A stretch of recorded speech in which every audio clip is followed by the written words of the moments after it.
កាចណោអេអមរិនថ្ងៃនេះមកស្រង់ដើមបងប្អូនយើងមកដេញទាត់រងផ្អើលពេញសង្វៀនតែមកជើងប៉ងវឹតអូបើចំកញ្ចឹងកក៏ថាមិននៅទេមកជើងនេះចំល្អបដៅខាងគេនោះល្អដែរណាគាត់ថាចូលប៉ាំងភ្លាមសងដេញសងអេអមរិនចង់ងាយងាមដែររៀលមកវាយតែនៅមកជួយខេមរៀលវា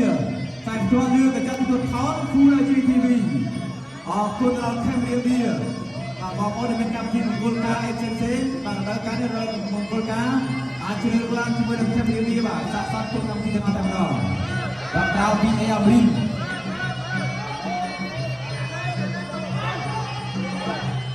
បាទញាក់ពីបាទស៊ីអូស៊ីដល់ក្រៅពីអេអាមីនដល់ក្រៅពីអេអាមីនបាទអត់ដនទេរត់ចាស់ជើងទីសម្បត្តិទេបើលេងជើងក្រៅបាទសិនបាទស្រាប់អេអាមីន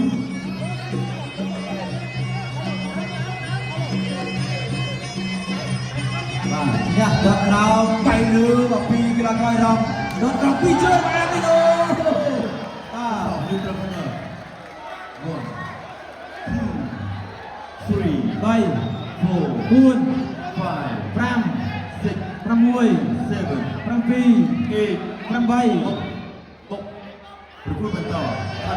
អាមេរិកមើលឃើញទឹកបីម្ដងដែរបាទ4លានរៀលដល់ពីដាក់យ៉ាលៀងមេប្រសិនមកឈ្នះ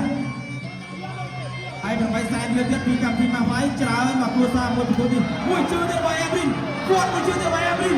ចាប់ពីទៅរ៉ូវេតបាទទាត់តាមអាមេរិកបាទតាមចូលពី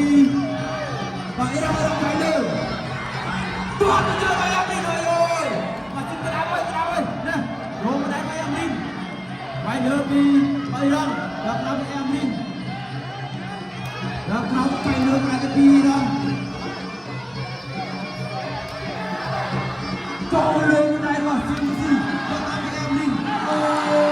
តែបងក្រោយទៅហើយ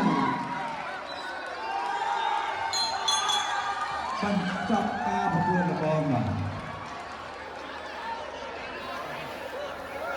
បាទមិនធម្មតាទេបាទសម្រាប់បាទអេអាមេរិកភូថងបាទចាក់ពំបែកកង់ក្រោមបាទកីឡាករអារម្មណ៍បាទលើនេះគឺពេទ្យកំពុងតែសម្រួលបដរកីឡាករបង្គោលខៀវហើយយើងមកទស្សនាចំណុចសំខាន់នេះរកឃើញបងប្អូនជើបាទមកកែងកន្លែងនេះដែលធ្វើឲ្យម៉ាត់ឌីដៃគូសុផាតមេសា